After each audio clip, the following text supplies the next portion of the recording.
potential is what develops here at the neuromuscular junction. As long as we hit threshold of negative 55 millivolts here, we will generate an action potential. It goes in an all or nothing fashion, and it goes both directions away from the neuromuscular junction. So I open my voltage-gated sodium channel, sodium jumps in. I open my voltage-gated potassium channel, potassium rushes out, and I repolarize. But this depolarizing phase here depolarizes the next, or opens up my next voltage-gated channel, opens up my next, so on and so forth down. So, and then again, repolarization occurs as my voltage-gated potassium channels open and bring us back to potassium's resting memory or equilibrium potential. So I guess that was another thing that I didn't explicitly state this time, but we did talk about it before, the differences in resting membrane potentials. In neurons, we sit at negative 70, and that's because they've got more sodium leak channels than muscles do. In muscles, our resting membrane potential is negative 90.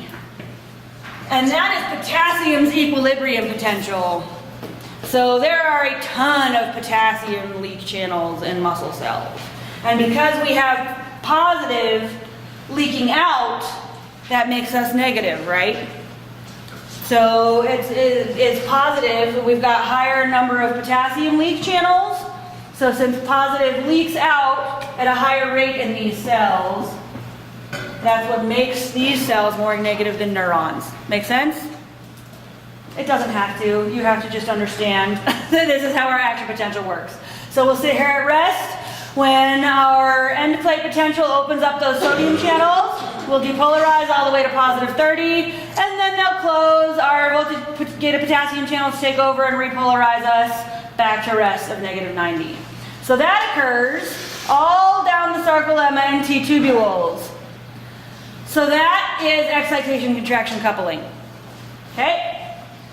So our action potential goes down our sarcolemma and T tubules. We open up these voltage-gated channels in the sarcoplasmic reticulum. Now calcium can flood the sarcoplasm, and we will begin our Crossbridge cycle.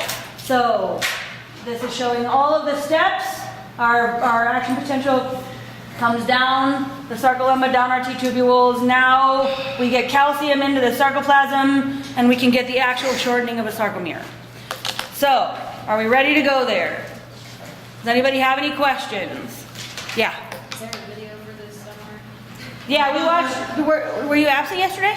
No, we watched all three of them yesterday. So yeah, we can watch them again in class too.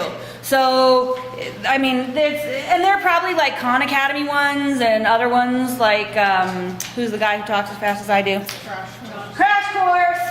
Like, I would watch those too. They'll probably help. Huh? You think I am? I'm faster than him? Darn it. It's not something I'm actually proud of. It seems like it. I've tried to slow down. I don't know. Maybe I should stop drinking coffee. I realized that I was really getting slow today, but I'm addicted, so I don't know if I'm ready. But at least the first step. I made it to the first step today, which is acknowledging that there's a problem. Okay. Okay, so now I get into my sarcomere. And if we look at our sarcomere, we said that this was our region that goes from Z disc to Z disc. What kind of filaments are these that I've just drawn? Thin. And yeah, so they've got actin. This is the contractile protein that we find in them. And then in the middle I've got my amylin, or my thick filaments are coming out. And attached to my thick filaments, I've got that titin protein.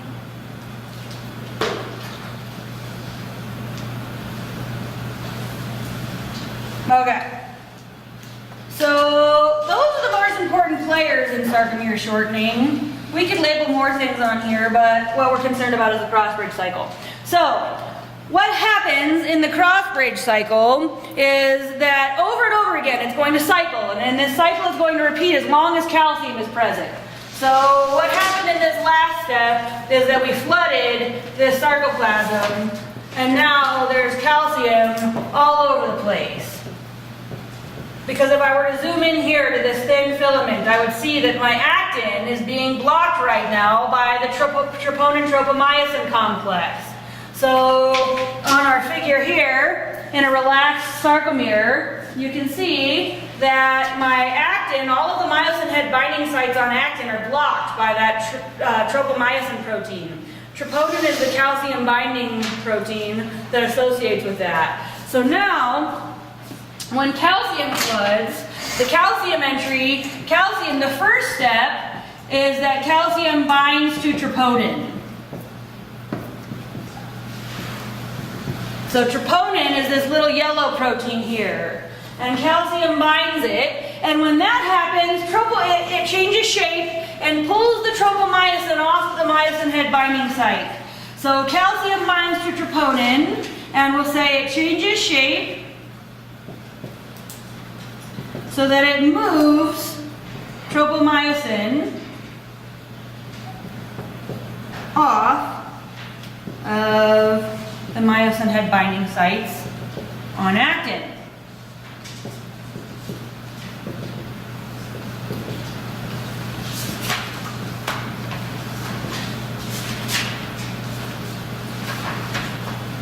That's not the Crossbridge cycle.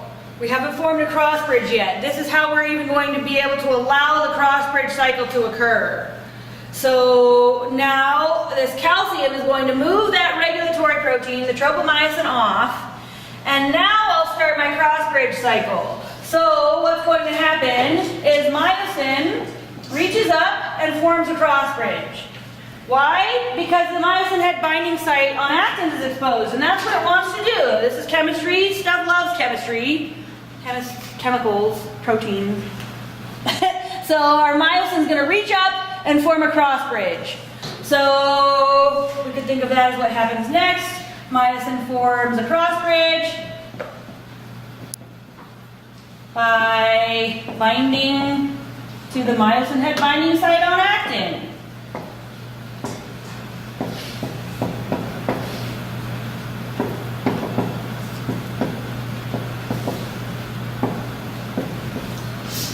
So now I formed my crossbridge. So my myosin reaches up and grabs the myosin head binding site on actin. The next step of the crossbridge cycle is called the power stroke. And what happens in the power stroke is myosin goes like this. That's its low energy conformation. That's where it wants to be. There's actually no power required in that. So it's a misnomer that the step is called the power stroke. So when we were, like the video that we watched yesterday says, oh, you are already activated. That's like what happens at the end. That's the high energy state. So when I form that cross bridge for the power stroke, all I want to do is go to my low energy state. Everything likes low energy. We like our potato chips and our couches at the end of a day. So for the power stroke, we pull. What happens if we look at the sarcomere, when I reach up and grab, I just go this way and I pull my thin filaments a little bit closer together.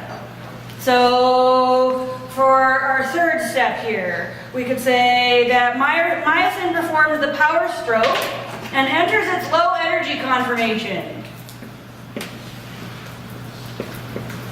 Myosin performs the power stroke. And what I'm going to say, two things about this. This is going to pull Z discs toward each other. And myosin enters the low energy conformation. That's just where it wants to be. So in my first step, I formed a cross bridge. In my second step, I went to my low energy conformation, which just happened to pull my Z discs toward each other.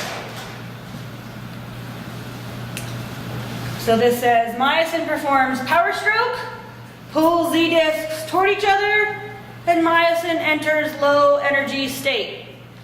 Everything wants to be in its low energy state. Myosin is now where it wants to be.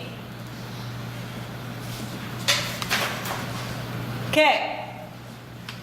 So I'm bound, and now here I am. I've done my power stroke. I'm where I want to be. So next, I have my third stage of the power stroke, release. And that happens when ATP binds. So releasing my cross bridge is what actually requires energy.